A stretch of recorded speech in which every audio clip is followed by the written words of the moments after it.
Okay. Yeah. Get the welcome speech opened up. Is everyone situated? Obviously not.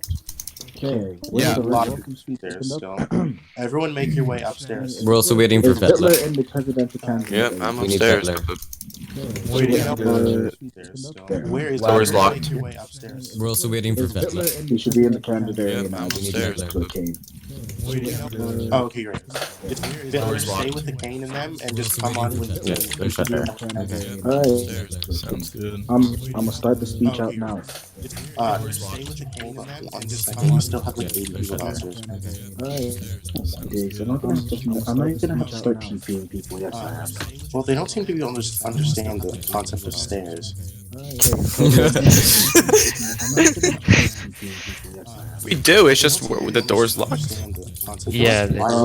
Okay, David, get them in a line and tell me one by one the usernames. We do, it's just... There we go, we're good. Everyone get here in a line. Thank you, please, in a line. Could you be so kind and get in a line? There we go, we're good. Alright, so first one is Vitler in a line. Vitler? Thank you. Vimler in a line. Oh. Could you be so kind and get in a line? Okay, next. Alright, so first one is Vitler Next. in a line. Lancaster. Bomb. I don't know how to Next. Okay, next. I know his name. Tar 43. TAU. Yep. Lancaster. Next. Playboy Aiden. Yep. Next. Satire Shadow. Tar Next. 43. TAU. Hawkeye. Hawkeye 1 underscore Yep. Playboy Next. Aiden. Frostchild. Yep. Next. Sharpie underscore. Yep. Next. Hawkeye Surfer. Hawkeye 1 underscore Yep. Playboy Next. Aiden. Mike, just Frostchild. BTP yourself. Yep. Next. Sharpie next one is I'm Wilson. Yep. Surfer. Amazing Gecko. Mike, just BTP yourself. Okay. Next one is I'm Oro. Yep. Vinicus said underscore. Yep. Okay. Underscore dies. Yep. Old man underscore Bob. Yep. aSupreme. Yep. Underscore dies. Shakespeare underscore Dano. Okay. Old man underscore Bob. Yep. Weepsy. Dweebsy? Yes. Shakespeare underscore Dano. Okay. Michael was pure Starmia. Game changer. Yep. V Lewis. Yep. Blackstar 393. Michael was pure Starmia. Game changer. I think that's pretty much it. Moonwalk Madness. Yep. Alright, got it. Blackstar 393. Michael was pure Starmia. Game changer. Oh, and also Deadly underscore. Got it. Moonwalk Madness. Yep. Alright, got it. Yeah, I think that's it. Michael was pure Starmia. Alright. Oh, also TP Dillard. DYLS. Got it. Alright, got it. Oh, TP on the Constantinos. No. Oh, also TP Dillard. DYLS. Got it. Alright, Edgy, are we all good? All presidential candidates have access to speak now, just don't. Alright, Edgy, I'm starting off now. Edgy, are we all good? Okay, all presidential 3, candidates 2, have 1. access to speak now, just don't. Welcome everyone to the CFN Presidential Debate. Thank you all for coming. Glad everyone is here. Glad everyone is awesome choice and all that. Welcome every time. Thank you to the Lewis Enterprises for sponsoring us and all as well. I'll introduce the candidates now. So, our candidates for President of Vindex Nation are: start off, we have Akain, former White House Chief of Staff, Press Secretary of the House. Welcome to the stage, Akain, for President of Vindex Nation are: Akain, former Chief of Staff, Press Secretary of the House. Welcome to the stage, Okay, he's AFK. He's AFK. There we go, he's coming. Next up, we have Vitler, former congressman member and veteran member of Vindex Nation, and aSupreme, represented by Vice President nominee Alternate 9, who is a former Chief Justice and former congressperson. Supreme is not speaking today because he has tonsillitis. Who is a former Chief Justice and former congressperson. Right. Supreme is not speaking today because he has. And once again, thank you to Lewis Enterprises for sponsoring this debate. So, the way this is going to work is pretty simple. We're going to have a range of about 4 to 5 topics, along with some topics that we suggested by the audience. On top of that, so from each topic, we're going to introduce a question. Each candidate will have 2 minutes to speak on that, and after that, and open debate of 4 minutes regarding that topic. Each candidate will have 2 minutes. Do all candidates understand this? Yes. Great. Yep. So to start off, I will ask which one you want to choose between taxes, inflation, police, crime, and foreign policy. So to start off, I think inflation is a good starting point. Inflation's a good place to start. Alright. I think inflation is a good starting point. Okay, the first question, and we'll start with Mr. Jackson. So, should Vindex continue to offer financial aid to individuals with low net worth? Okay, the first question, and we'll start with... I believe that financial aid is very, very, very beneficial to those who really need it, but I don't think that just giving away money is getting to the root of the issue of our nation. I don't think that simply giving away money is actually going to solve the massive issue you see with our economy, where people can't afford housing or housing is simply too expensive. I think that instead of just giving this money to people, we have to provide them with a way to sustainably make their own money. If we can revive business and bring back the economy of the next nation, then we can truly allow these people to work for their money and allow them to actually gain the necessary skills they need to create a business that actually sustains them. And if we can do this, then we won't need to give away money. We can just give people the tools that they need to make that money themselves. Thank you. Is that the end of statement? Yeah, end of statement. Carl, Yes? go ahead. Okay. Personally, I believe that yes, these social programs are extremely important, and being able to support the issues rather than just directly giving money is extremely important. I do agree with my opponent here that this directly giving money is not necessarily the best stance that we should be able to take.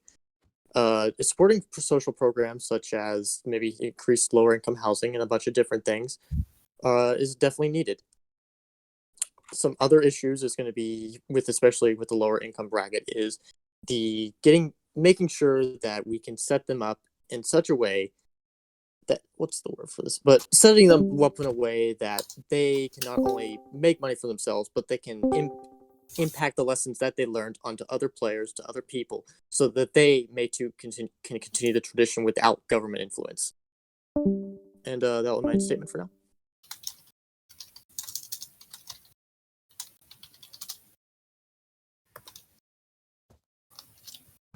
The next person would be answering that statement would be Vitler. What is your stance?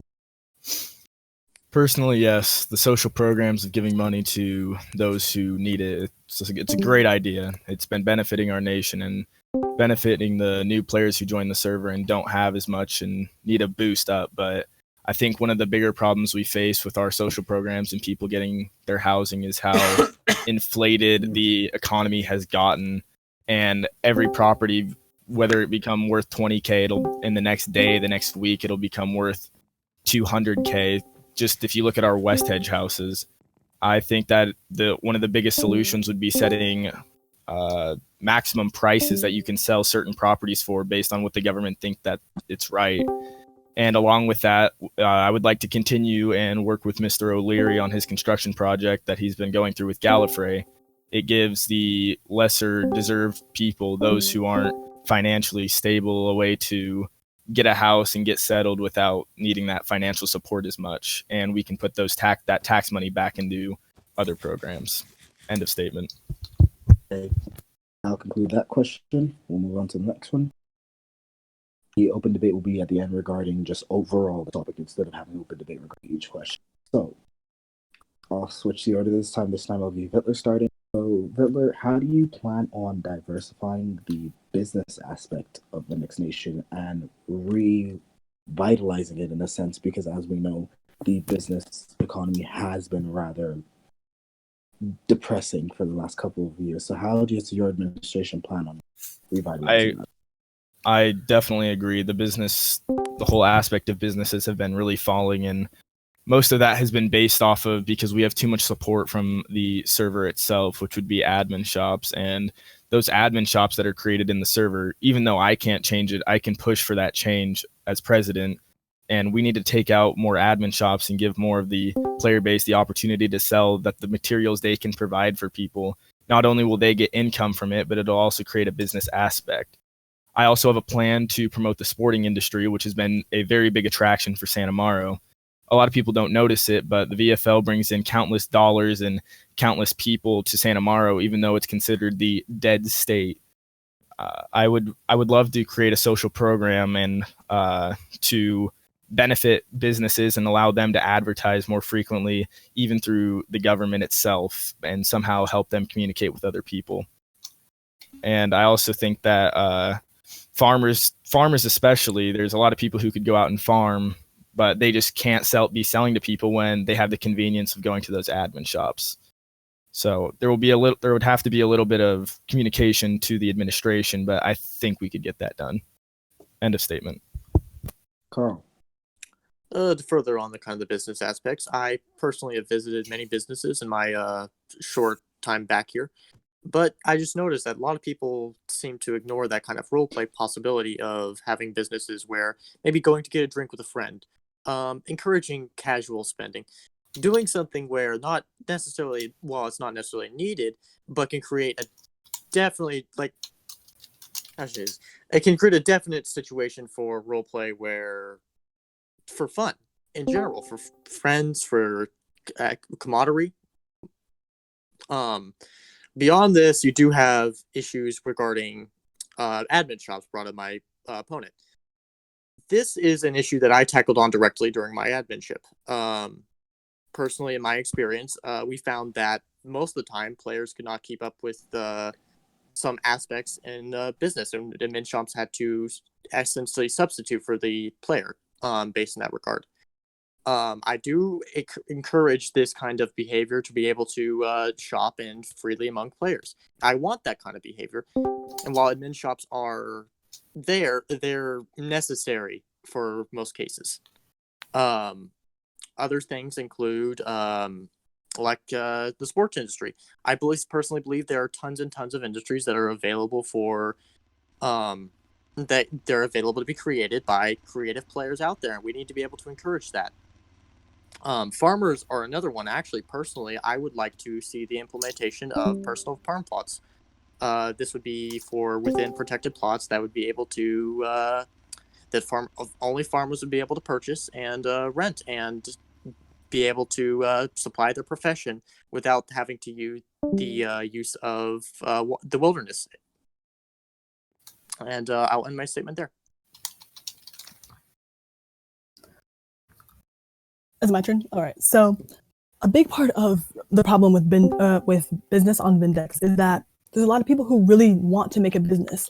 Like, they come on the server and they're like, wow, I really have an idea and I think I can make it happen. But because Vindex, when you first join, it's so complicated and you might not understand everything, people will often just stop. They won't realize that their ideas aren't exactly feasible on the server. So what I propose we do is, first, we have to inspire these people to create their businesses. We have to give them the ideas that they have, the ideas that they can use to actually make their own money. If we give them ideas for things like creating gunpowder farms or interior designing or creating skins or just drawing, those are businesses that have made tons of money in the past. We just need to inspire those people to create businesses like that in the future. Additionally, especially with gunpowder farms, because that's something that a lot of people need. Everyone needs gunpowder. In almost every single job, you need a gunpowder. And yes, the admin shops provide it, but often it's at a premium. So what we need to do is encourage people and teach them how they can sell gunpowder for less. If we can tell them how they can create these farms, then they will go out there, create the farms, and then we'll have much more business going on, much more, just a better economy, because we'll actually have people selling these things. Additionally, getting rid of admin shops, it sounds like it would really bring back the economy, but in reality, I believe that it would just make it extremely difficult for certain people to get these goods, because you can't exactly just predict that everyone is always going to have everything in stock, and people might just simply want to get something quickly. But we can't just remove the entire current system we have for getting people these things, because people might not meet the demand. We don't know that.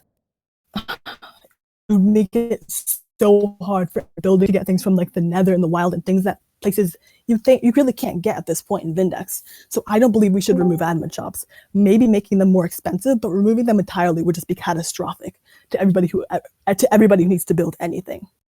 Additionally, I agree with Carl that there are a lot of different things, like lot of small things that people should do more, like going out to get a drink. And that also, there's just a lot of businesses out there that people don't know about. And in order to promote these businesses, Mr. Jackson, can you wrap up? All right, I propose we create a business registry that shows all the businesses and how to get there and what they do and provides links to them so people can reach these people. Thank you. End statement. Thank you. So one other big issue on inflation is how well do you consider it to be? Because some of the candidates up here do have a lot of money, and usually their voters won't have as much. So how large of a problem do you see inflation to be on Vindex? Mr. Jackson, you can start first and we'll work our way left. So I believe that inflation is in the housing market is simply a huge issue, as mostly anybody who on Vindex who's tried to buy a property has seen. It's not just generally within the housing market that I'm asking for. I'm asking within general.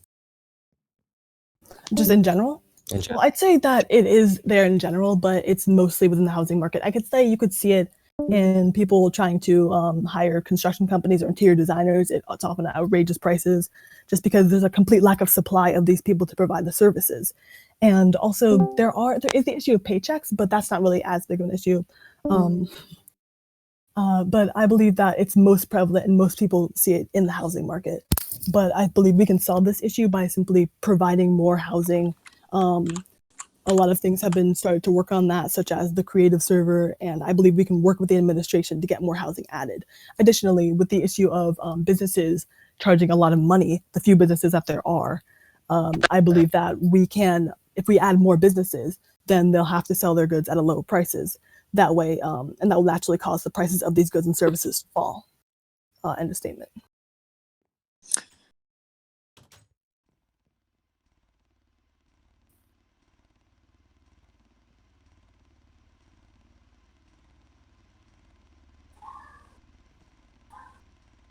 End of statement. Carl, Mr. Okay. Arthur. Yep. Okay. I think a lot of the issues come down to inflation's come down to abundance. Regarding back onto the topic of admin shop signs. Admin shop signs set a general price for certain items, and players usually have to sell below in order to remain competitive. This essentially halts inflation in the fact that there's an unlimited supply of these items that are available. The reason why you don't see bread or steak or anything go above a certain price is because admin shops are always there to keep that price down. With price, when it comes to the housing market, while this is an unpopular opinion to say, houses for sale, homes for sale. When I remember when I was on there, the price maintained around a 10 to 20,000 K price limit. Not because they were undesirable houses, but they remained affordable for the general population.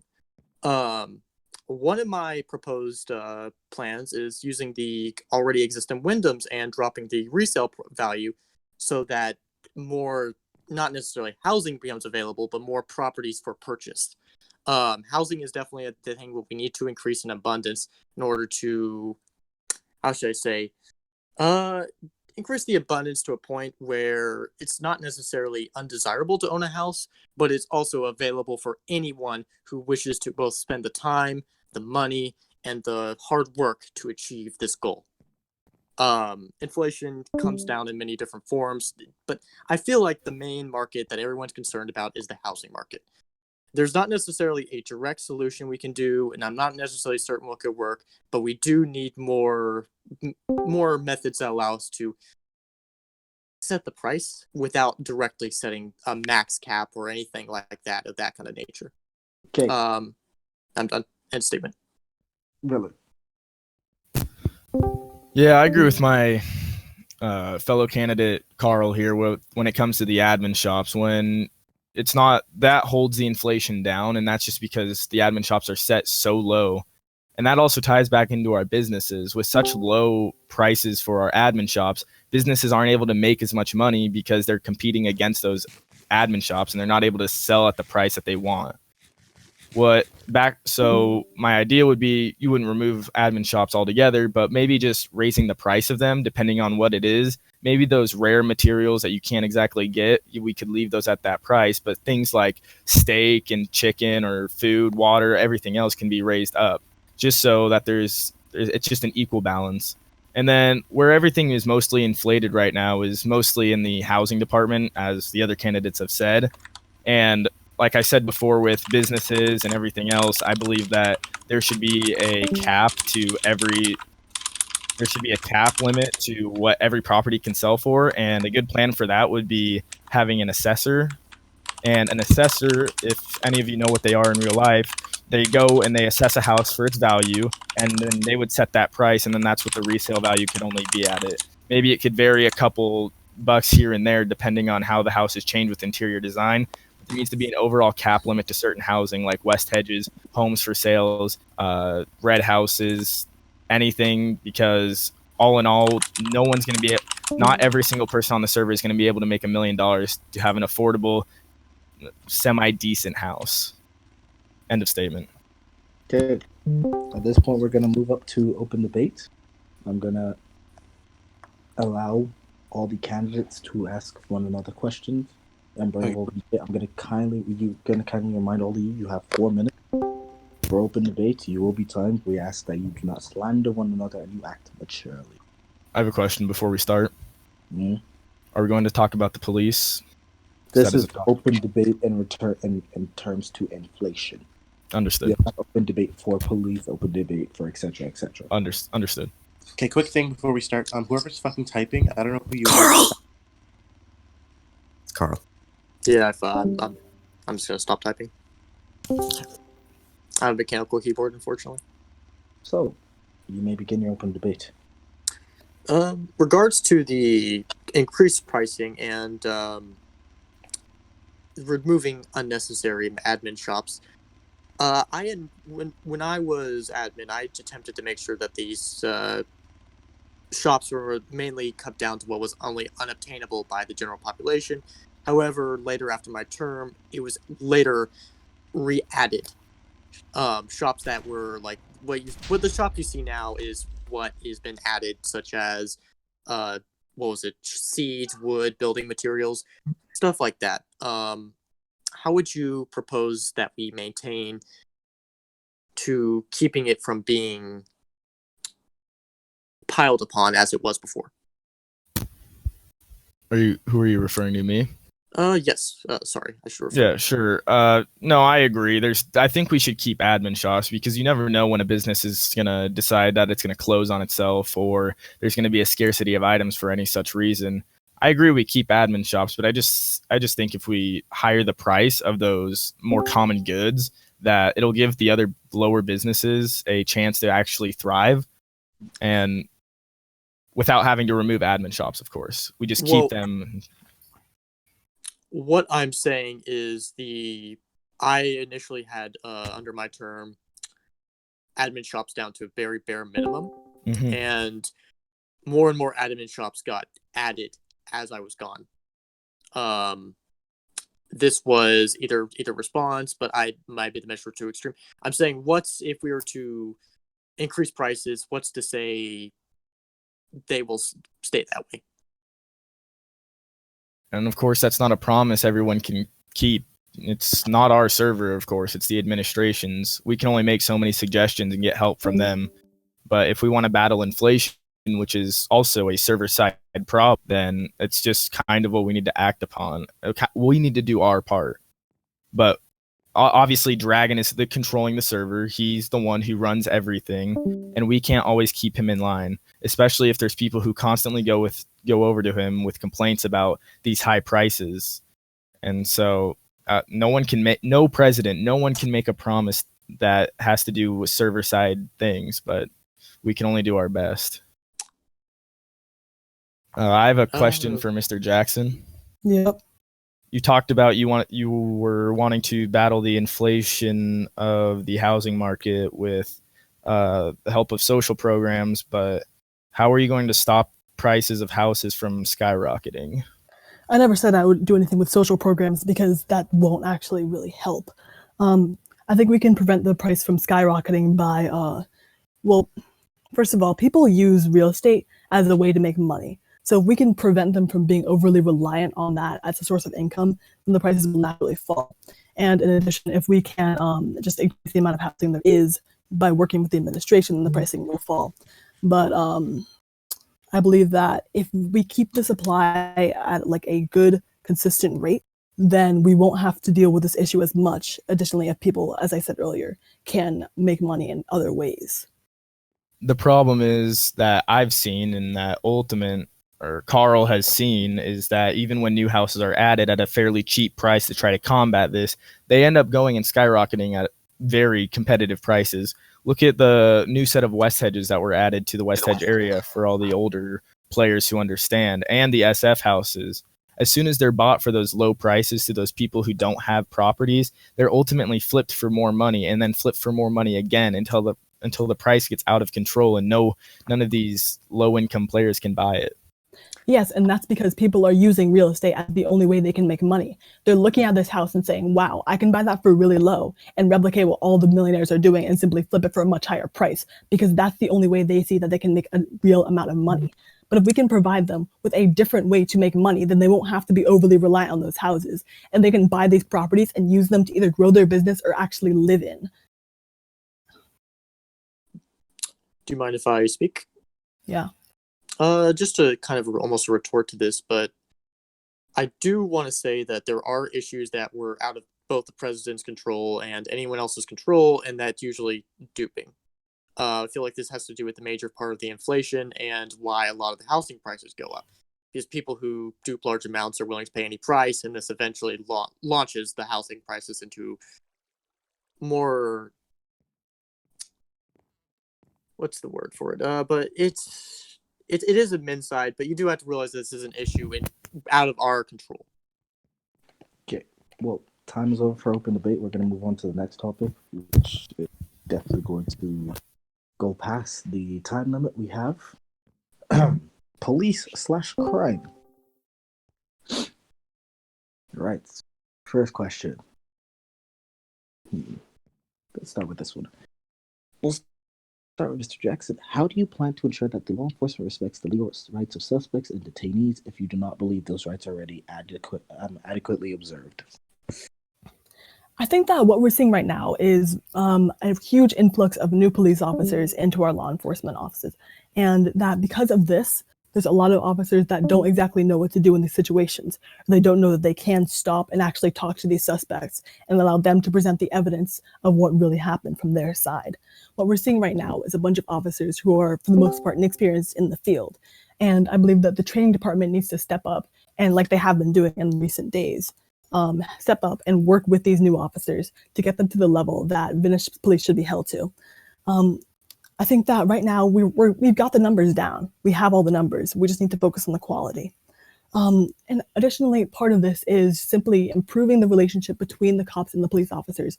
I mean, the cops and the citizens, because if the citizens don't trust the cops, they're not going to help them. They're not going to explain what happened. They're going to be much less forthcoming with information. So if we can allow these cops to simply give warnings for things that aren't as big, like making honest mistakes, then there will be a lot less accusations of police abuse, and we can actually have a much better relationship between the cops and citizens. Understatement. Carl. Some issues that aren't necessarily pertaining to any of the training or the police or the criminals happens to come with metagaming. I think this is a huge issue when it comes to liberating and other topics. And I think this is just a problem that really comes down to administration side. I do agree that police RP and other aspects of this is criminal could be improved. Some training may cops be going into early. Some cops may be not necessarily passing on the knowledge that they can be. Other issues pertaining to the metagaming part is usually, like we said, out of control. This is basically issue where someone and someone else are in the same Discord. It's a huge issue, and it's how do we enforce this? I don't know. We just kind of have to live with this in this case. I could not offer you any kind of solutions on this other than to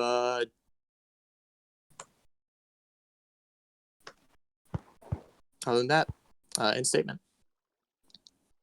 Vitler. I stated in policy 4 criminal rights in my campaign Discord for all of you who have been aware. It is a good focus of mine to be giving the criminals more rights than they have. What it should be as of now should be innocent until proven guilty, not guilty until proven innocent. A lot of the time cops arrive on a situation and jail someone because they saw something in their broadcast chat rather than investigating the situation themselves. It's countless. I've seen it with my own eyes, people being arrested because they saw their name pop up as wanted in 911 broadcast. And when they go to ask the other officer, what did this guy do? They don't know because they've already died and have NLR. Some of it we can't control. We can't control the metagaming. We can't control any of that, just like Carl said. But what we can control is giving the criminals a right to speak for themselves and let them defend themselves. If they can provide evidence or provide proof that they are innocent, we should give them that chance.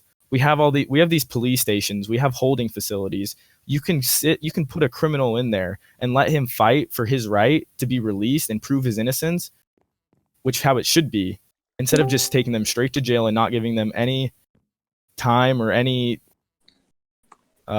chance at all to speak of their own on their own case. End of statement. Okay, next topic. Owen, go ahead.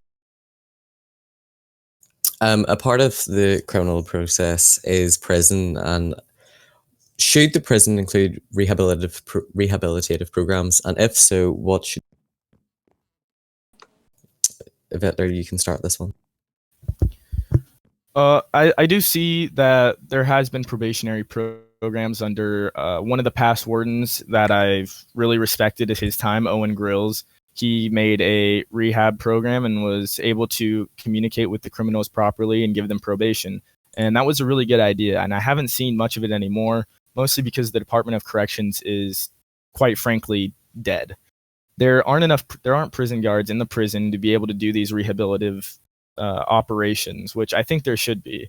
And some of these things could be they could work as medical staff and help create cures for these bioweapons that are happening in order for a lesser sentence if theirs is very broad and extensive. And there's also many other things that they could be doing within the prison instead of just sitting there in a cell rotting the entire time. And I do believe that if some criminals made an honest mistake, they should be given a chance to be let out earlier than they were put in for. But multiple offender obviously should not be given the same permissions and rehabilitation rights as someone who's a first-time offender or is only there for petty crimes. Some people are arrested because they denied a parking ticket, and we treat them like they were in there because they murdered 15 people. I just think we need to overall improve our prison system, and I do believe that it is in the best interest of our Department of Corrections to have those rehabilitation services. Okay, Mr. Arthur, what is your view on this matter? Personally, when it comes to rehabilitation, I believe it is possible. I believe that many people can improve their attitudes through aspect of maybe such as maybe like including programs within prison that they can do while during their sentence, offering benefits and for those who decide to leave a life of crime. This is going to be through the government taxation. However, this would be such as programs such as maybe sorry, I'm not feeling so good right now, but I think I just have to end my statement. I'm really not feeling so good right now. Sorry. That's fine. Mr. Jackson. I agree that we should have different programs in prison to make prison more of a roleplay experience for these people, and that if people are arrested for things that are not as severe as going out and murdering 70 people, then they should be offered these services to improve their life in prison and maybe let them out early. I believe we can work with the Department of Health and Human Services to get these people like psychiatric help and add more roleplay in that way, so they can actually learn what they're doing wrong, maybe promote more programs to help them get back on the right track out of prison. And that way we can find better ways for these people to spend their time in prison, and that way we can prevent them from going back.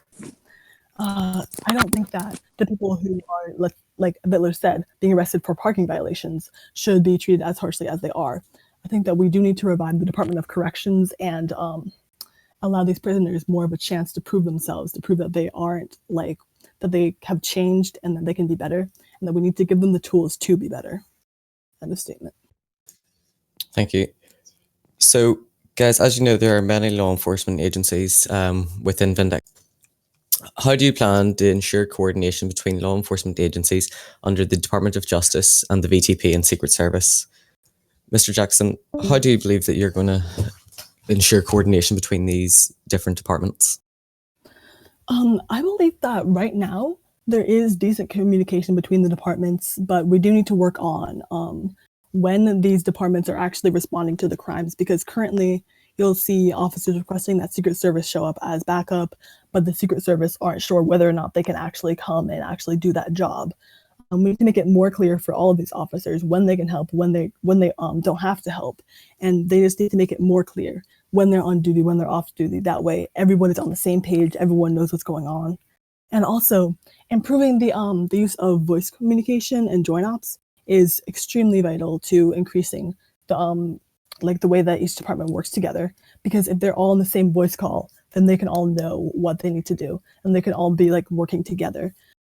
Additionally, I think that we have more frequent communication between the leaders of these departments so that they can work together to find solutions and figure out what the real problems are of this issue, and work on improving the way that 911B is used between criminal organizations. Between different law enforcement organizations. So I believe that in essence, we really just need to work on communication between the leaders and figuring out when these people are actually going to be on duty performing normal law enforcement action and when they're not. Thank you. Don't you believe that these methods have been tried and tested, such as RTO within a Discord community, and that there's some people will not speak? Well, yes, but even if you can listen, then that's still extremely helpful, because if you can just be on the same page, you can just be hearing everything that's happening, then that's still better than just being completely isolated or having to stop and having to not know where everyone else is, because they can't exactly type in the middle of a war zone, or if they're protecting someone else, they can't exactly just stop and type for that. But if we can use voice communication and have the people who can't talk in voice just talk in 911B, then even that will improve communication between these law enforcement departments. Thank you. Carl, what is your view on this matter about communication between different law enforcement agencies? Communication is definitely an important tool that can be used by anyone, anywhere. In fact, I know a lot of criminal discords are very well organized, and I feel like that comes down to the fault on us, the Vindex Police Department. It feels like when a criminal organization is far more organized than, say, the VPT, what are we doing wrong? What are we doing wrong when criminals are far more organized than our police department? I feel like we need to be able to go into the system, find out what works, what doesn't work. Why can't our organizations work together in such a way that the police department can easily contact and work with the TSO or VIA or anything where it's needed? Personally, I feel like some of the failures come down to maybe a little bit too much strictness. We have too many policies in there that involve keeping certain aspects for the communication, and this turns people off. And I feel like it revamping Discords, getting people who know what they are doing to organize these things. And I'm just going to end it now. Are you saying that this issue of communication solely relies onto the VPD? You just stated it's the Department of Justice's issue relating to our Discord. Doesn't this issue rely upon the Secret Service and VTP to also engage with the Department of Justice? I personally believe that it's more organized under one department. Is probably going to be our better aspect. All law enforcement under the Attorney General, and just making sure that the DOJ just to maintain. So what you're saying is that all law enforcement agencies should be under the attorney. I believe they should be under one branch. Very interesting view, Mr. Arthur. Vitler, what is your view? Do you want me to explain this, or we can probably? There's a question Sorry, relating to that, Mr. Arthur. Vitler, what is your view on the communication issue within law enforcement agencies? I'd have to disagree. I don't think the Discords are bad at all. I've been in many of them, and I think they're all very organized. And the VPD and DOJ, VTP, they all do very good jobs in making sure that they have proper communication channels for all they need. But the problem with departments communicating with each other is that they don't meet on a regular basis. They don't particularly talk to each other on a normal basis. They only talk to each other when they want to communicate a current crime scene, not just like outside of it. And yes, you can improve your we should be advocating for people to be talking in voice communications, but you say that, but the problem with that is that they could also be metagaming in those voice channels. We don't know. But when communicating between departments, what each department actually needs is a liaison program, which would basically dedicate 1 or 2 members of each department in coordinating with all other departments that are all law enforcement. And you don't see enough of that nowadays. The VIA does it very well. They have their own OPA Discord for their public affairs where they come and recruit different liaisons from each department. And I think the DOJ and the VPT should be doing the same thing. I think that if they have meetings on regular basis, then they would be more willing to work with each other. And maybe if we had a universal procedure for what department should be arresting for which crimes, then I don't think this would be as much of an issue. End of statement. So we're going to move it into the 4-minute open debate. Akain, do you wish to start off this phase, or? Not really. Anyone else on the floor would wish to take it? Go ahead. Yeah, I got one. Akain, you say that improving voice communications or getting more RTO channels would improve the communication between departments, but when each department is doing their own thing and arresting for their own crimes and going through their own procedures, how is it going to help them if they're all in the same voice call doing different things?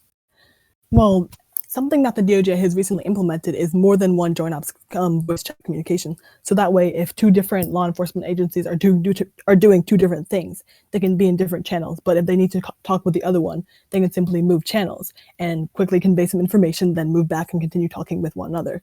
If we can add more of these channels, then we can have more operations going on at the same time, while still allowing them to quickly communicate with the other departments. But isn't it also true that the Department of Justice doesn't control all of these departments? They're all different. VTP is not under the DOJ, neither is the VIA or Secret Service. Yes, they're not all under the same department, but that doesn't mean they can't work together. That's the entire point of the question, is that they need to be able to work together more. So by providing these channels for them to work together, not saying that they need to use them, but if we can encourage them to use them, then it'll greatly improve the communication that we have between these agencies.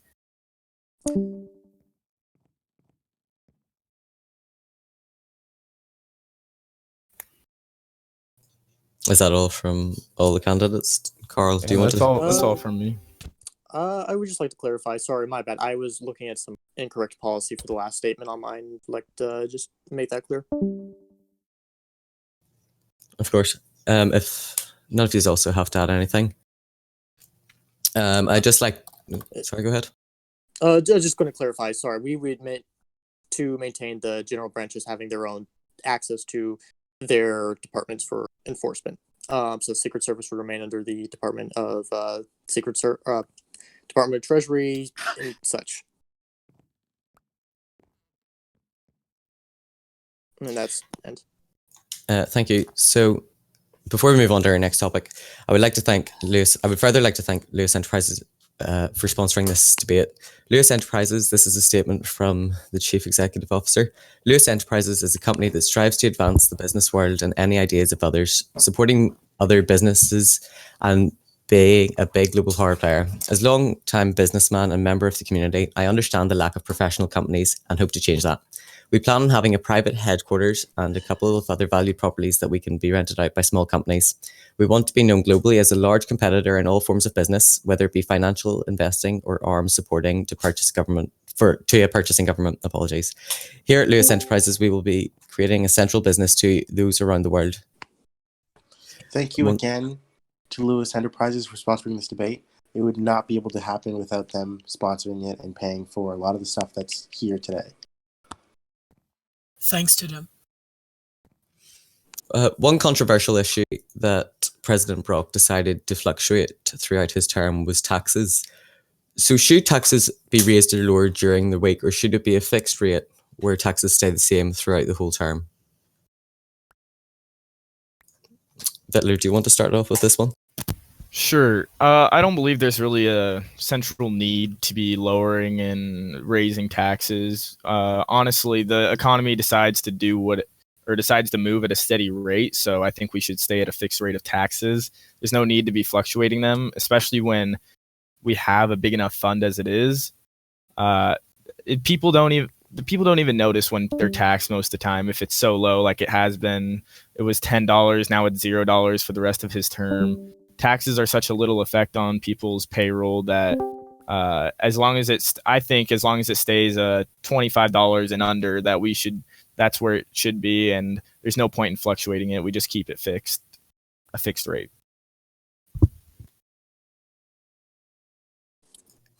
Mr. Arthur? Taxes, as I agree with my opponent on this one, taxes are at a point where really don't need to affect anything much. And that's really it. Thank you. Mr. Jackson? I think we need to focus less on how much we're taxing the people and more that we're actually taxing them, but we're actually using their tax money for what it should be used for. I don't think it really matters whether or not we fluctuate the taxes, but something that I do like is giving tax breaks and tax holidays on certain days or for large events. That way people can come on and actually save their money. And I think it is nice to have taxes lowered on certain days for the week when there's more players online, because we're making more money, like regardless, no matter really what the price is. So lowering it by $10 you're still making a lot of money. So I think that I would probably continue lowering the taxes during the weekdays because it is nice for the players who play actively for the entire week. But I think that's not really the central issue. I think we should be focusing more on actually using the tax money. Is that the end of your statement? Yeah, end of statement. Okay, great. So how will the citizens of Index Nation see how their money is spent?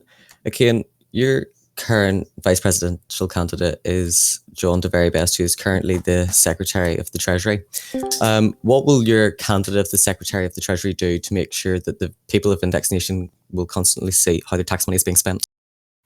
Something that John de Very Best, my vice president, did during his tenure as the Secretary of Treasury was creating a budget sheet where every transaction is logged, all the tax money is inputted, and so that the public can see where the tax money is going and how it's being used. I think we'll be continuing the system and allowing the people to see exactly what their money is being used for, because this is the money of the people and they deserve to see what it's being used on.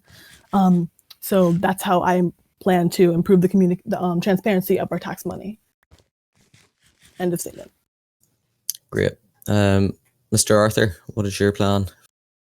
Making sure that every citizen of Index Nation sees where their tax money is being spent. I was shown an amazing model of organization by our current former of the House, Fracture Gas 7, demonstrated how Congress keeps track of all the laws and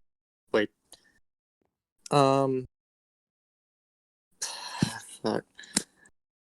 I just skip me. I'm sorry. Mr. Vitler, how? I believe the Department of Treasury has been doing a great job informing its citizens on the changes in the tax department. And as simply put, the quarterly report of where taxes go each quarter should just be a general information spreadsheet that is in their respective Discord, and anyone is free to join and go and look at that document. And along with that, I have full faith in my proposed Secretary of Treasury, Shakespeare Dano, who is prominently one of the founders of the Treasury Department and has worked with it ever since its creation and has only tried to improve it. And I believe that his former skill level and where he was working with the department can be brought back. And as of right now, like I said, the Department of Treasury is running very smoothly, and I've already made my policy on government transparency. So, end of statement. Thank you. Final question before we go into the... apologies for the timer noise. Final statement before we get into the open debate. Akain, which government... Sorry, apologies. Mr. Vitler, which government departments or agencies should receive greater funding and which should receive less? And how are you going to make that it is based out proportionally and fairly? Honestly, it should be, they should make their own requests for their funding. Some departments don't need as much funding as others, such as I understand that the VIA has spoken off before and said that they do not need funding for a certain amount of time. And there's other departments like the Department of Justice who would like to have more funding because they want to give their new officers a step up and not have them pay and let them save their money to buy materials. So really, it should be a department to department, like it should be their own. It should be their own responsibility to come and ask for a certain budget. And if we can give them a quarterly report on how much that there is in the tax bracket, then after each department directly asks for how much they want out of that budget, then we can go out from there. But I believe the departments with more activity should be given more of a budget, such as the Department of Justice, the Department of Transportation, and the DOD. End of statement. Thank you, Mr. Vitler. Mr. Arthur? Actually, I do have a personal stance on this one, but I believe the medical industry should be receiving more funding. I see too many doctors ending up to pay up for their own cures using their own money that they earn from their job, rather than which should be the government paying for it, especially if they're going to give them out for free to the population of the Vindex. Recently, we had an issue where we had plague attacks on this bank and the rest of the city. I got to a point today where I decided to take my time to make a donation of cures, just so doctors did not have to pay for countless dollars of their own money for cures, just to give out. And it's really their own goodwill. They're honestly the doctors we have, and I am thankful for them and that they handled the situation with tact and with fantastic response. And from this, I believe, at least from this medical department, other than that, I would not know the issues. I would love to do it also a form that doctors can claim whenever they create cures to get back reimbursement. And statement. Thank you. Mr. Jackson, what's your stance on this? I believe that we need to focus on equipping our law enforcement officers with the materials and the weapons they need to go out there and keep our streets safe. Especially the police force, they constantly put themselves on the line for the safety of our citizens. So what we need to do is make sure that they're constantly supplied with what they need to go out there and do that job. We need to provide them with ammunition, with guns, with armor to keep them safe on the streets and to keep us safe on the streets. Additionally, our military needs to be properly funded. That way they can go out and fight for us. That way they can keep our country, our national security safe. Something I also agree with Carl on is the DHHS. They definitely need more funding. But additionally, not just for cures, but also to vaccinate all of our entire government and anyone else who needs them. Everybody needs to be vaccinated, especially with the new bioweapon attacks. And the money for those cures and vaccinations should not be coming out of the pockets of the doctors. So I believe that these departments need more funding and more just supplies in store, just so that they can have this money ready and all this money ready to use it whenever they need it, and have the supplies ready whenever they need to use them. That's my stance. Great, thank you. We'll move into the open debate stage. If anyone wants to take it away, they may.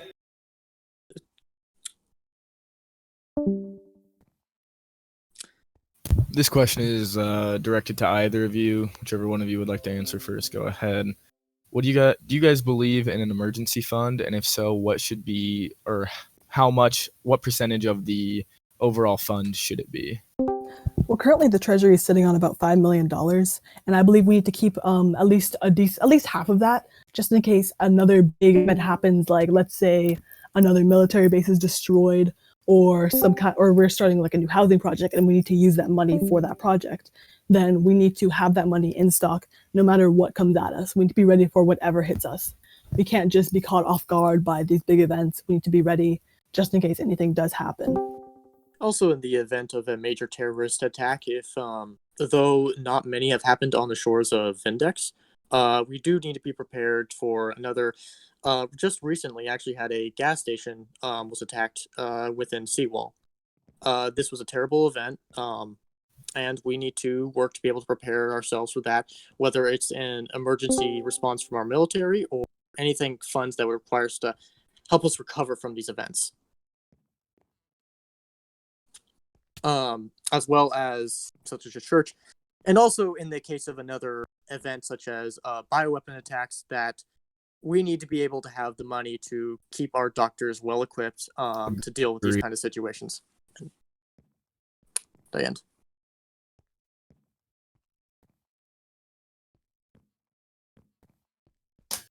If no one else has to add anything onto this, I think we can move on to our final topic, if no one has any objections. Nope. Final topic is foreign policy. An event just happened recently, as I'm sure you're all aware, that the formerly Wilden in Exile, decided to invade the Kingdom of Wilden.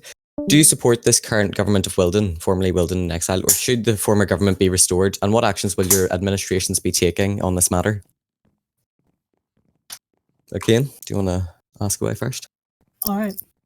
I believe that back in July, Vindex Nation should not have gotten involved in that attack. We should not have completely disrupted their entire government and put in our own. We should have stayed out of that militarily. We should have let those countries figure it out for themselves. And I believe that we should continue just staying out of it, because at the end of the day, Vindex is a powerful country, and we should not be getting involved in all the affairs of these other countries. They should be able to work it out for themselves. I believe that Vindex can possibly serve as a mediator between these countries to hopefully maintain peace. But in the event that peace is not achieved, we should not be militarily getting involved. As long as these people are being treated with fair human rights, there's no like slavery or something going on, then I believe that Vindex should not be getting involved, militarily at least. End of statement. Mr. Arthur? Foreign issues are a complex one. Up until the last few years, Vindex had really no foreign relations with anyone, with the exception of a rare exception of Slytopia. This government is now dealing with 2, 3, and 8 popping up foreign governments that around the Santa Mara area. Now, while I agree that we should maintain a peaceful and prosperous relationship with them, we should always be prepared for the possibility that they attack or threaten the Vindex Nation in any way, whether it's militaristically, economically, or even through funding terror attacks on our shores. While I say we maintain this peaceful relationship, we must always be aware of the threat that they can provide. Speak softly, carry a big stick. End statement. Mr. Vitler, what's your stance on this? In regards to Wilden in Exile and Courland and them taking over their former government, that is, and to say as it is, that's not Vindex's problem. They had their own little civil war, and as long as it's not affecting the well-being of our country, then we shouldn't be getting involved. Unless, of course, since we are in the UN, the United Nations, which is fairly new, unless the UN requests support, then that's when we should go and would fight for whatever cause they're going for. But what is also a problem is that the United Nations was formerly run by Prime Minister Mitch of Wilden and Exile, who's now Prime Minister of what is Wilden now. And that's why LEC and Vindex Nation both pulled out of the United Nations agreement. And if it's going to be a problem that they cannot respect the regulations and procedures of the United Nations, then obviously it will be our problem. But I think most foreign relation duties should be left to the Secretary of State, along with and then cooperating with the United Nations, as they are the mediator between all countries. End of statement. Thank you. Sorry. On the subject of the United Nations, how will your administration interact with the United Nations? Obviously, we will have our own delegate or ambassador to the United Nations, and they will bring back the information to the Secretary of State. And through that, if they need to communicate with the president, then that's what it will be. But I don't think the president needs to be directly involved with the United Nations at all times, because unless, of course, it is a point of war or some sort of invasion. But I would definitely leave that to the Department of State, which would be under Mr. Tom Cubed. The statement. Okay. Mr. Arthur? I do agree with Vitler on that point. We should be limiting the powers of government. We should not be expanding any wartime powers or peacetime powers to the president that don't need to be expanded to the president. The UN is definitely a useful tool that can help maintain peace, balance, and prosperity for all nations involved. So long as it is properly managed itself and benefits everyone that takes part of it, I see no reason to go against it. As well, it seems not only does it prevent wartime, but increases political and trade to promote the wealth of all nations. And statement. Mr. Jackson, how will your administration interact with the United Nations? I will also be promoting a Secretary of State, which is David. I believe that he will do a great job of communicating with the United Nations and ensuring that Vindex Nation has solid relationships with every other country, and that we can continue our peaceful and friendly relationships with each one of them. We do need to put Vindex first, but I believe that we can work with these other nations in order to ensure that that everything is going well and peacefully in the global scale. We'll constantly be making sure, we'll be in constant communication between the United Nations and between the president, me, hopefully, that we'll making sure that everything is going well and that we know what's going on in the UN and it's all going smoothly. End of statement. Thank you. And I think one of the final questions within this topic is, all of three of you have appointed a Secretary of State. Akain, yours is the only one that differs from the other two candidates. You picked David. So what will each of your Secretary of States do if they are to be appointed, and what should their duties be? Mr. Jackson, do you want to answer first, and then we'll work our way down left, and after this we'll have the open debate. All right, so my Secretary of State, David, is extremely experienced in foreign relations. He's served in a variety of positions, so I believe that he'll do an amazing job. And I think that my administration will work to make sure that, the Secretary of State, me and him have already picked out a few ambassador picks. We're going to have ambassadors for each country in addition to having a representative for the United Nations. The Secretary of State will obviously deal with foreign relations and ensuring that those are solid and secure. And also just making sure that there are treaties made with different countries regarding different things, including trade. We want to increase trade between countries, and we've been working very closely together to ensure that these things happen and have made plans for them to happen. So he will mostly be focusing on those types of things, increasing trade between countries, increasing relations between countries, and that's the type of thing that he's going to be doing. Mr. Arthur, what will your Secretary of State's remit be? Our Secretary of State is Atom Cubed. We believe that he is responsible and shows the maturity and expertise that the department requires. From this, we also would like his duties to increase to the UN as well as the foreign and domestic. I'm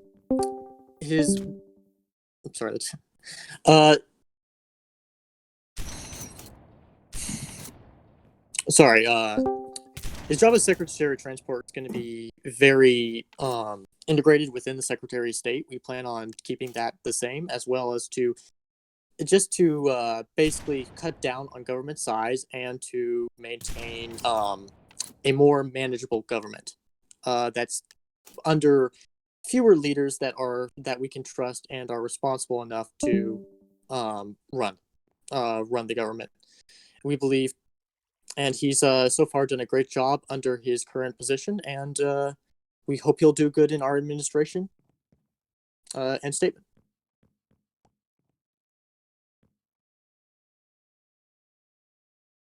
Mr. Vitler, what will your Secretary of State be doing within his role?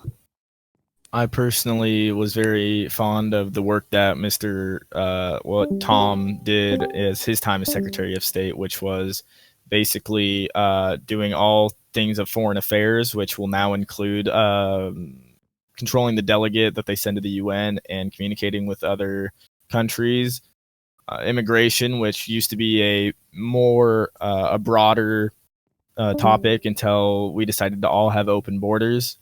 And then that, as well as one of the biggest international industries that we've seen is the VFL, and with a better communication and help from the Department of State, I believe that the policies that are involved there, when borders are closed or people start adding citizenship, I think that we can create a better link between that industry and the rest of the nations that are all involved, with the help of the Secretary of State communicating with everyone, along with other trade opportunities such as the building of ships, which some countries are very advocate about, and I would be open to doing business with all other countries as long as there's no problems such as wartime with them.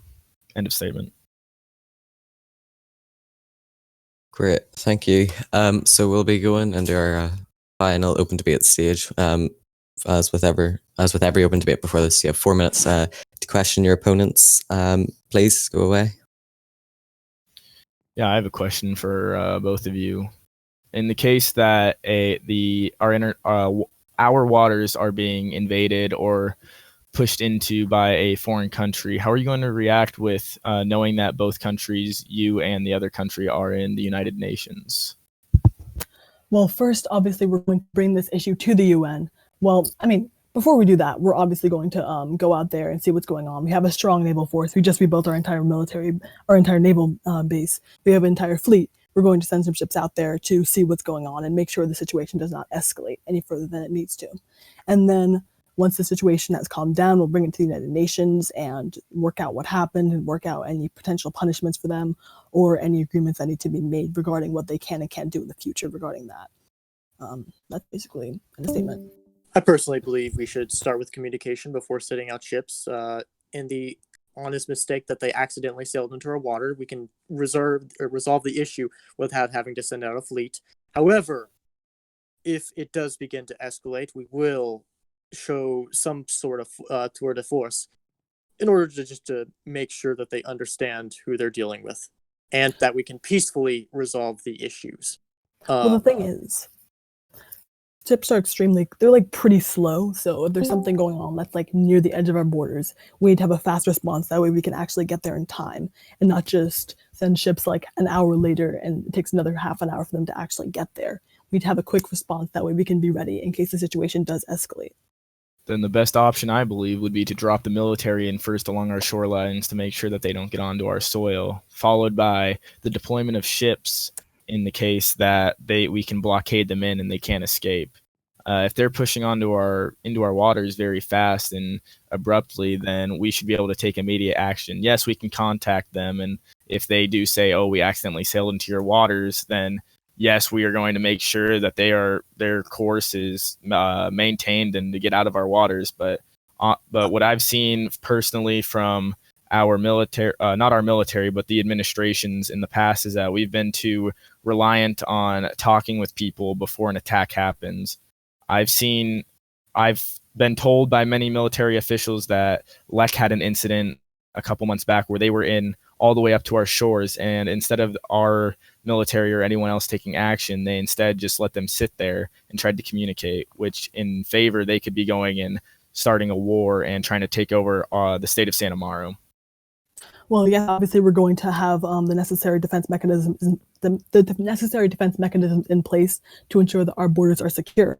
But additionally, we do need to go out there and just try not to completely just send out bombs and try and destroy them. We should actually not escalate the situation any more than it needs to be. But yes, our borders do need to be secure, and we can work out more in-depth military plans with constant communication with the Joint Chiefs of Staff and the Secretary of Defense, so we can figure out everything we're going to do in that situation should it arise. That's all from me.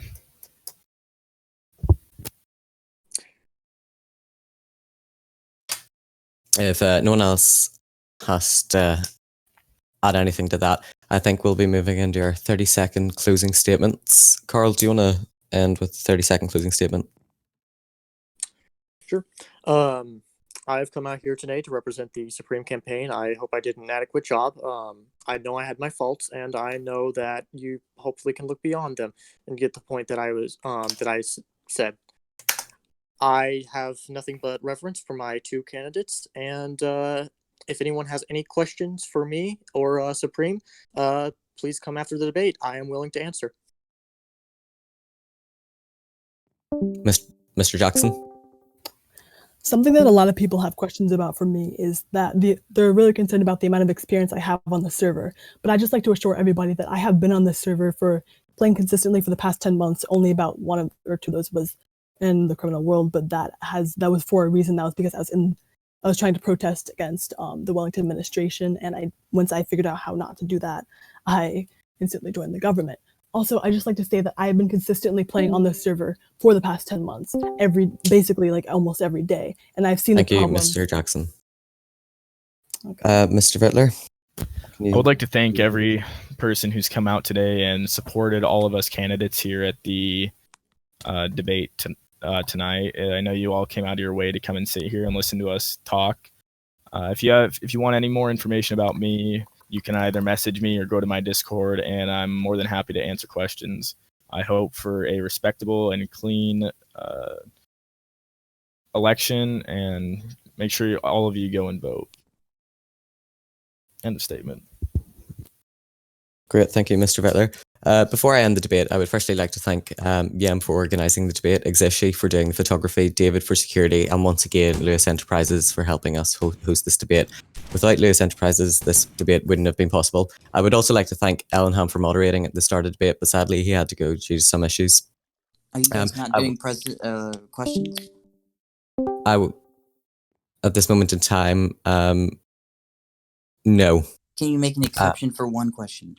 It's a good I would question. be open to and I'm the questions. president, so I feel like I'm open to We are questions. no. Shush. We aren't doing. Per the final statements of some people, so you can, if you have any questions, you can direct message them. I would also, before I'd like to finish off, like to thank every one of the candidates who turned up and participating within this debate. I would also like to extend my good luck to all candidates, regardless if they are on this stage or not.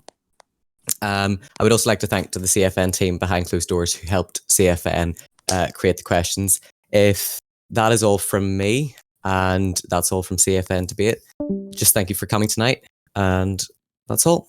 Great, everyone stay. Mr. Thanks Brock, for I would like over. I had a question. Nobody Mr. Brock, I would nobody like to leave. answer your question. Nobody leaves. We're gonna pretend like the debate's still going. I'm the new moderator. Okay. Everyone go. Here's the question. I mean, this was a very peaceful debate, but at the end of the day, everyone in this channel has a decision to make. I think each candidate should say why they're the best candidate from the other two candidates. I agree. I think there was a lot of agreements, and I think at one point we had to make a decision here, so we want to know who's the best candidate. Well, I just like to say I've been actually consistently playing on the server for the past 10 months, instead of Vitler, who's just suddenly come back after just, well, like half the people here don't even know him. You've barely even seen him online. He doesn't know the problems of the server because he hasn't actually been on it. So I believe that I actually do have the most experience because I've been the one who's seen these problems firsthand. I know that you rebelled against the government. Yes, and like when I first joined the server. Okay, that. If you're And gonna judge me for the things I did 10 I months also know you have ago. affiliations with the rebellion as of right now. No, I don't. I don't know where you're getting that from, but it's not true. If John, you'd like to calm keep- down. Oh my god. if you would like Everyone to gets keep- their popcorn ready. Holy shit. Everyone. Calm the fuck down. David, let Akain defend himself. Let Akain defend If you would like himself. to keep The show has disrespecting my only started. campaign, Let- I'll The show go has ahead. only started. Let Akain But defend himself. honestly, I would like to have a respectful and clean campaign. As long as my other fellow candidates, there's no reason for anyone to be bashing anybody else. You can make your statement on why you want to be like this, but for you to come out and bash multiple candidates on something that is highly irrelevant, then maybe you should reconsider your campaign if you don't have the maturity to run a fair and clean campaign. Vitler, I have a question for you. May I ask a question? Yeah, go ahead, whoever asked. Okay. You suggested that you are going to remove the Chief Justice and potentially risk separation of powers for the judicial independence.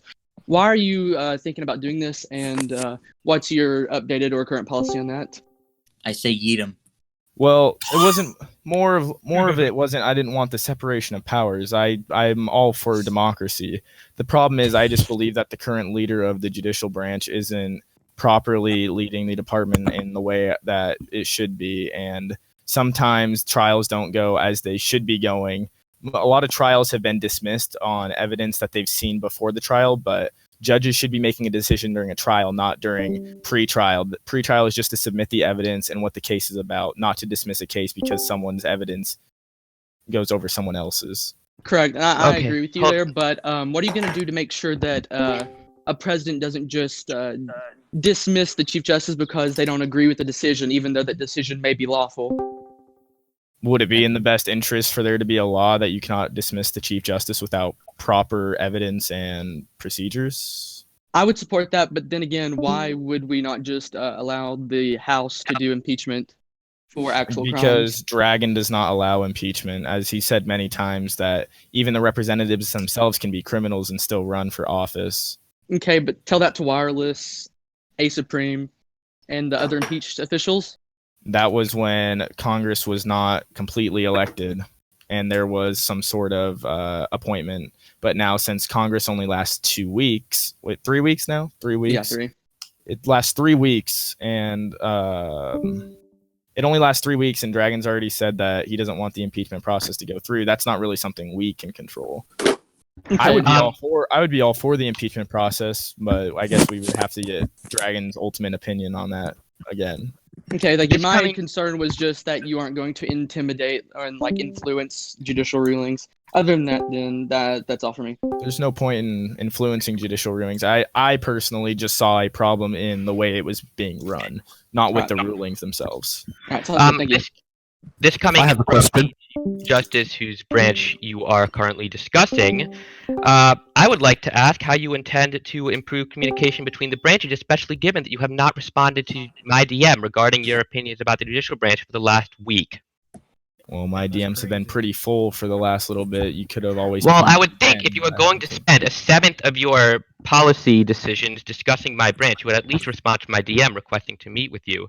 I'm always willing to meet with you. I think this is getting a bit off track here. That's crazy, Ken. That's crazy. I have a question.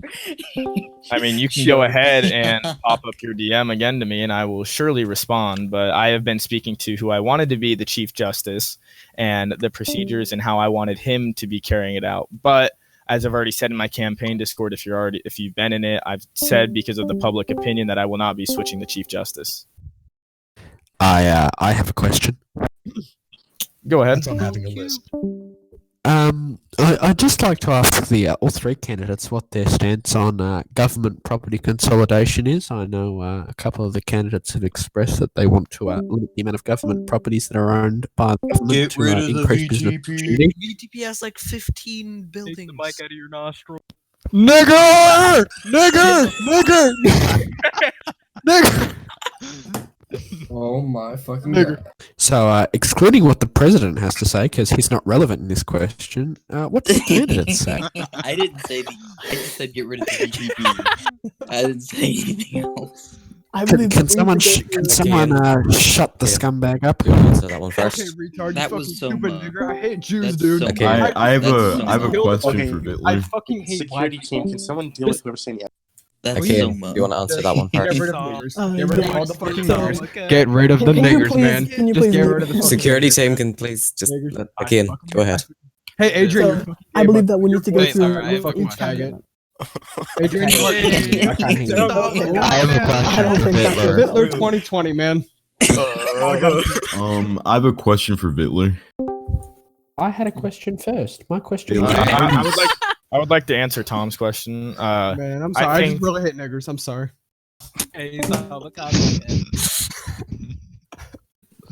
Better quiet down.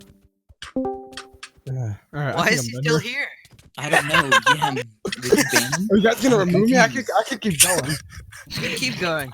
Keep Keep going. All right, man. Fuck. Tetler, Doma has been warned. All right, fuck you, nigger. Yeah. your response to Tom? Oh, I was just waiting for someone to ban these guys. All right, well. Who just warned him? Who There we go. Good job, whoever. Good job. Anyway, CFN. my response to him would be that I haven't, even though people complain about them having, especially the Department of Transportation having too many properties, I don't see a big problem in that. I think that the properties that all the government departments have now is pretty stable in where it is. If for some reason they want a new headquarters, then maybe they should sacrifice a property that they have, unless of course it's like a train station, which isn't really something they sacrifice. It's they use that to administer the railroads. Again, what's your I response believe, to I Tom? believe we need to go through with each cabinet member and see how they're using all of their buildings and see if there's any buildings that aren't being used correctly or should be being used either by a different department or just given back to the general public to help solve the issue of the lack of supply of housing in the country or just general properties. But there are a lot of properties that are being used very well by these different departments. So that's why we need to go through with all of them and see which ones are being used correctly and which ones aren't. I have a question for Vitler. Go ahead. How are you so goddamn sexy? And I agree with everything you said. Right. Someone has a suicide vest on. Well, I it have takes a a question. special skill set. Oh yeah. I have a question for Vitler. Who does your hair? My barber, his name is Okonkwo. He is a very skilled Okonkwo. barber practitioner. Okonkwo's a good barber. He's blind. Yes, Huthifa, I see that you have a question. Go ahead. Let's not get into that. All right. I say yes, you should. I say yes, you should. Actually, I will make a statement on vigilantes though, because Yes. many people have been wanting that question answered for them.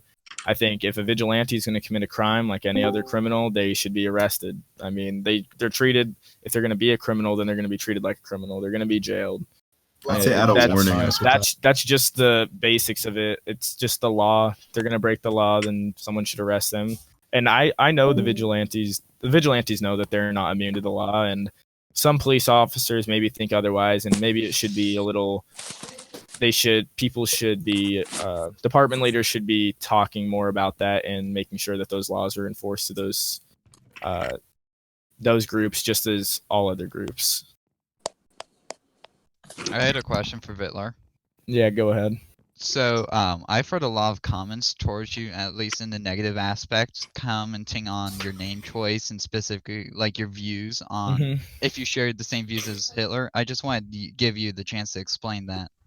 No, it was really just a persona that was made more as a joke in the past, and it's kind of just stuck as a public figure of Vindex and a lot of things that I've done.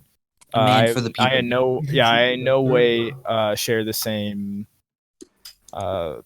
share the same ideas as Hitler, nor do The I social believe, nor do cleansing I, ended a while ago nor when we nor. got rid of the orphans. Please be quiet while this man is Man, talking. I just fucking hate niggers. I'm sorry, dude. I really hate fucking niggers. Who the Blame me, fuck are though. you?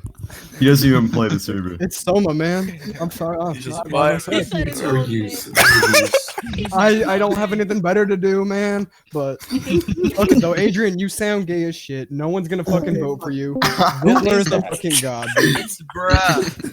Unban Bananas. He was a good Unban president candidate. Fuck everyone. Fuck everyone here. If you don't hate Hey, me, no, I love you. I I'm good love with you. you, alright? Aiden. What the fuck, That's Beamer? great.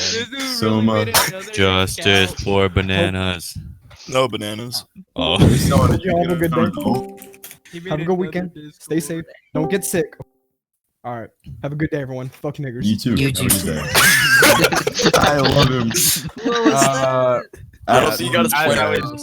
As I was previously saying, though, no, I do not believe in any of the same stuff, and I totally believe in full democracy and balance of powers. Separation of powers. Sorry. All right, that pretty much answers your question. Thank you. Just relog in the Discord if you want to get unmuted. Yes. Oh, Jesus. Jesus Christ. Say it. Hannah did nothing wrong. This is cancer. Everyone. There's so many bit rates. There's only so many bit rates to hit. Everyone. There's only so many bit rates. We need to be careful with them. We gotta take turns. I have a question for you. Around the bit rates. Yeah, guys, everyone be quiet, please. Why did that work? What? Okay. Why? No, why'd you say anything? Wait, where? Hey, don't do it. I'd like to thank the army. No, where did I ask? He's back.